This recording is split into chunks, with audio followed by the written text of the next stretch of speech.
പൊതുവെ കൗൺസിലേഴ്സിനെ കാണാൻ പോവാൻ, സൈക്യാട്രിസ്റ്റിനെ കാണാൻ പോവാൻ പൊതുവെ ആളുകൾ മടിക്കുന്നുണ്ട്. അതെന്തുകൊണ്ടാണെന്നാണ് ഡോക്ടർക്ക് തോന്നിയിട്ടുള്ളത്? അതിന് ശരിക്കും സൈക്യാട്രിസ്റ്റുകളെ നമുക്കിപ്പോൾ സിനിമയിലൊക്കെ കാണിക്കുമ്പോൾ തന്നെ അല്പം ഒരു എക്സെൻട്രിക് ആയിട്ടുള്ള ആളായിട്ടുള്ളൂ കാണിക്കുന്നത്. സൈക്കോളജിസ്റ്റിനെ അങ്ങനെ തന്നെയാണ് കാണിക്കുന്നത്. അപ്പോൾ കുറച്ച് പ്രശ്നമുള്ള ആൾക്കാരാണ് സൈക്യാട്രിസ്റ്റ് എന്നുള്ള ജനങ്ങൾക്കൊരു ധാരണയുണ്ട്. സൈക്കോളജിസ്റ്റ് ആയാലും അങ്ങനെയാണെന്ന് തോന്നുന്നു. അപ്പോൾ ചുരുക്കി പറഞ്ഞാൽ ഈ മാനസിക രോഗികൾക്ക് ഒരു സ്റ്റിഗ്മയുണ്ട്. ഈ മാനസിക രോഗികളെ ചികിത്സിക്കുന്ന സൈക്യാട്രിസ്റ്റിനെയും ഒരു സ്റ്റിഗ്മ പണ്ട് കേട്ടോ, അപ്പോൾ ഒക്കെ കുറേ മാറിക്കഴിഞ്ഞു. അപ്പോൾ ഈ സ്റ്റിഗ്മ നിലനിൽക്കുന്നിടത്തോളം കാലം മാനസിക രോഗം ഉണ്ടെങ്കിലും ജനങ്ങൾ പോകാനായിട്ട് മടിക്കുകയാണ്.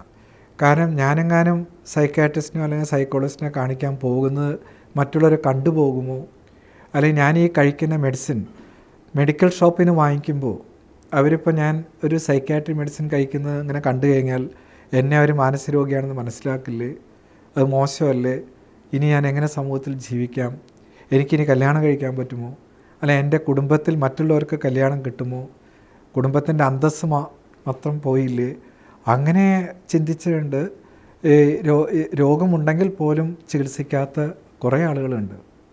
അതിന് വിദ്യാഭ്യാസം ഒരു ക്രൈറ്റീരിയ അല്ല കേട്ടോ.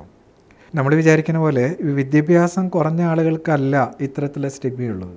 നല്ല വിദ്യാഭ്യാസമുള്ള ആൾക്കാർ, ഹൈലി ക്വാളിഫൈഡ് ആയിട്ടുള്ള ആളുകൾക്ക് ഇങ്ങനെ അസുഖം ഉണ്ടെങ്കിൽ പോലും ഇത്തരത്തിലുള്ള ചില സ്റ്റിഗ്മ മൂലം കല്യാണം കിട്ടുമോ, അല്ലെങ്കിൽ ഉള്ള കല്യാണം ഡിവോഴ്സായി പോകുന്നുള്ള രീതിയിൽ പോലും അങ്ങനെ ചിന്തിച്ചിട്ട് ട്രീറ്റ്മെൻറ്റ് എടുക്കാതെ അസുഖം മൂർച്ഛിച്ച് പോയിട്ട് പലവിധ പ്രത്യാഘാതങ്ങളും സംഭവിക്കുന്നതായിട്ട് നമ്മൾ കാണുന്നുണ്ട്.